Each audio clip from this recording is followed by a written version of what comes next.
Un bell'evento, la presenza del Presidente Mattarella e la consegna di questi due premi anche per la città e per la Valle. Sì, è un evento nel 150esimo e doveva essere un evento importante. Il fatto che il Presidente Mattarella e il fatto che questo evento si sia svolto qui alla Valle dei Templi a noi ci riempie d'orgoglio, ci orgoglisce.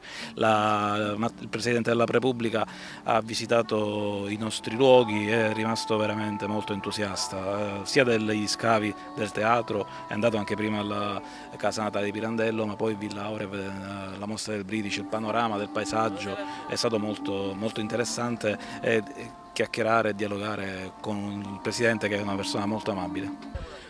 La manifestazione è sicuramente di grande pregio, questa consegna dei premi, oggi qui alla presenza anche del Presidente della Repubblica.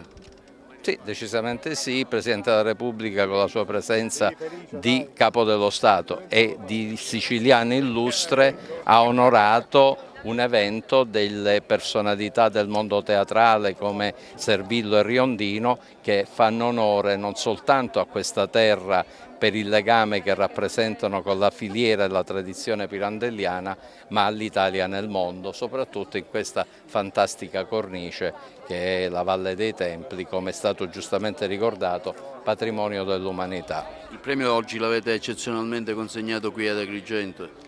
Ma non è del tutto eccezionale, è stato un po' dimenticato. Il premio è nato ad Agrigento, il premio Pirandello, e per circa la metà delle sue edizioni, per 11-12 edizioni, si è svolto ad Agrigento. Quindi questo è simbolicamente un ritorno in un'occasione particolare dei 150 anni della nascita.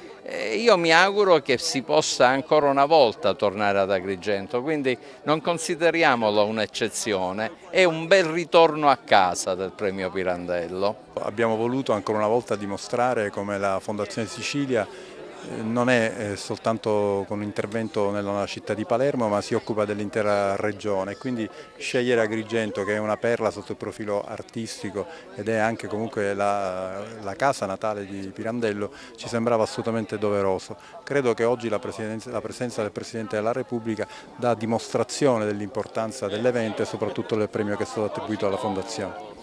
Io credo che lui abbia rappresentato il racconto della nostra identità e al tempo stesso sia diventato un pezzo della nostra identità. Lui è riuscito ad essere siciliano, italiano, europeo e al tempo stesso è riuscito ad essere profondamente agrigentino. E del resto anche la sua tesi di laurea sui dialetti e le parlate della nostra terra era proprio a raccontare quanti angoli, quanti lati, financo dal punto di vista linguistico alla nostra terra, e le lingue sono le rappresentazioni dell'anima dei popoli e penso che tutto ciò sia esattamente iscritto nel cammino culturale di Pirandello ed anche nella bellezza e nella grandezza del suo racconto della vita.